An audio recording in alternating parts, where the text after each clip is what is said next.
Well, welcome back outside, everyone. Today I'm going to be showing you a technique on how I fish for panfish, especially when it warms up and it starts getting hot in deep, clear water.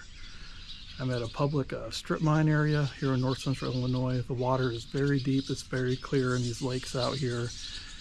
And what I'm about to show you today is a great way to put you on some panfish in maybe tough conditions or pressured conditions. And I'm going to be using a Berkley 1-inch gulp minnow. You probably all know what that is, and I'll show you here in a second on how I rig it up and how I fish it and how you can use this technique to help put you on some panfish. Let's get to fishing. So I'll show you. So what I got here is a 3/16 ounce drop shot weight.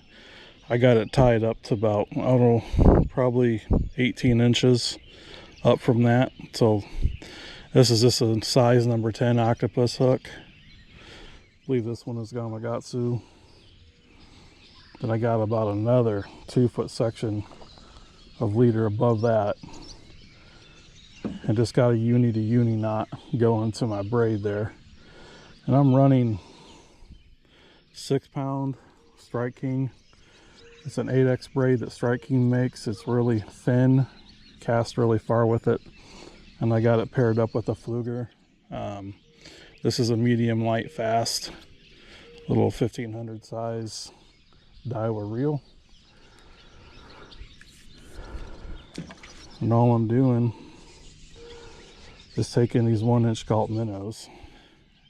And I go through this side, kind of make it look like a little wounded minnow down there, kind of flip it on its side. And I just nose hook it like that. And that's it.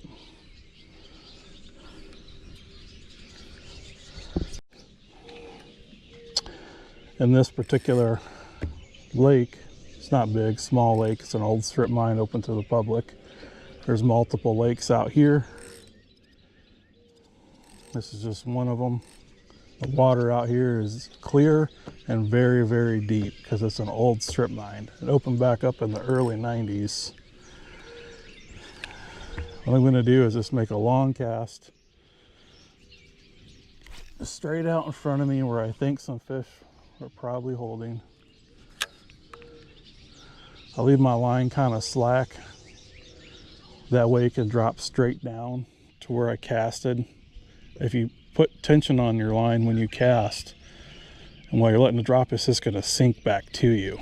I'm looking for it just to kind of drop straight down for the most part. I'll let it get to the bottom. And I just kind of try to keep it stationary for the most part.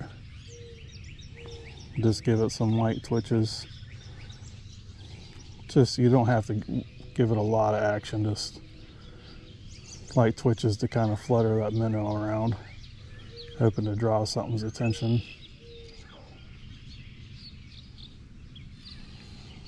And sometimes you got to fish around, fan cast around, see where the fish are holding. They can move around. It's summer right now. It's been really hot and warm. Fish are pretty deep for the most part. But yeah, that's how I fish it. There's one bite, I think. Nope, we missed them. It's all right. We'll cast around and find them.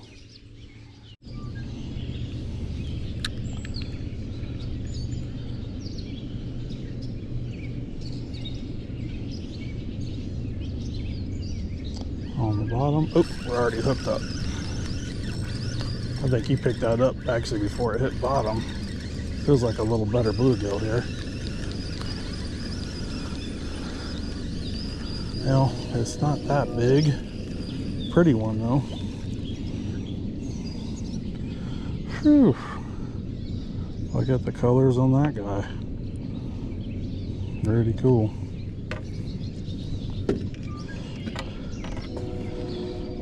He is colored up. Just need his big brother. Just need his big brother. Hooked up again. Oh, he's got a little better size to him. Good. Pretty looking male. Oh yeah, that's more like what we're after.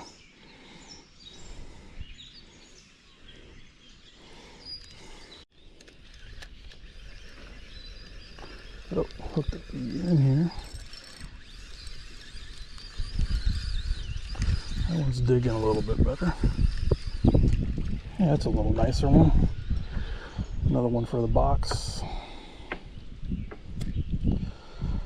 I've caught a lot bigger ones, but what I think's happened is that it's gotten so hot that the big ones have moved way out deep to where you'd probably have to have a boat or kayak to access. But we're still picking off a few.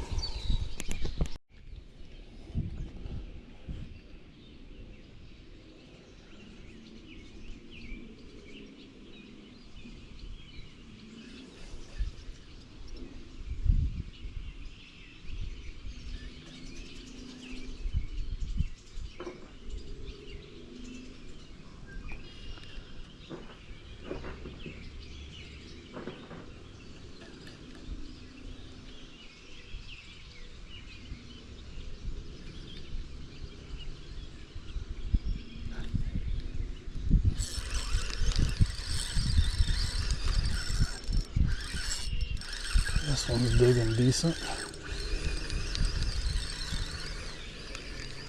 Yeah, that's a little better one. Well, finally, getting into some little nicer ones. Just a nice fat female there. Cool. They ain't big, but they're bigger than what we were getting earlier, and I'll take that for right now.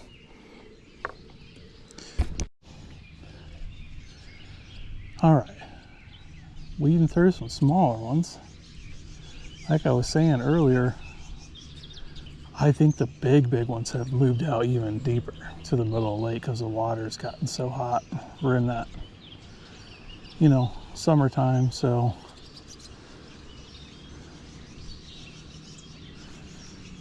I have caught really nice panfish out of here before doing this. We're getting a lot of numbers today. Not quite the size, but it's not always about that, right? Sometimes it's just about catching and having a good time. And we're doing plenty of that today. Digging a little bit harder.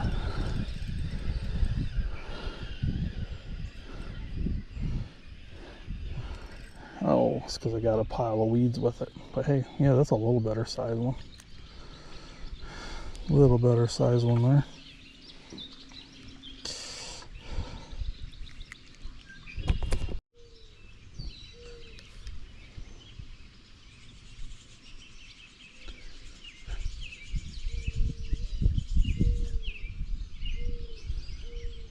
Just little light twitches.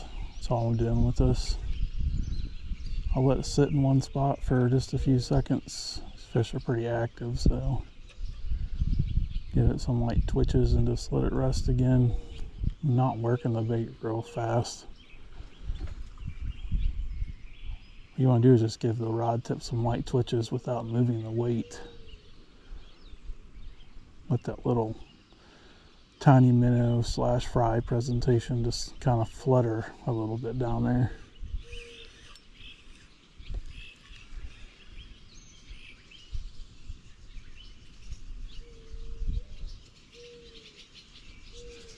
After I do that for a bit, if I don't get hit, I'll just pick it up and reel it a few feet and drop it back down. And just repeat that step.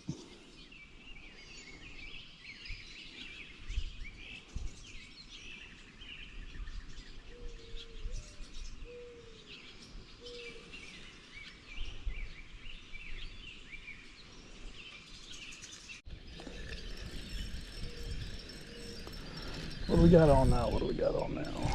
Going down on the weeds. Yeah, that's not too bad. Take that. Oh yeah. Well, that's the one we wanted.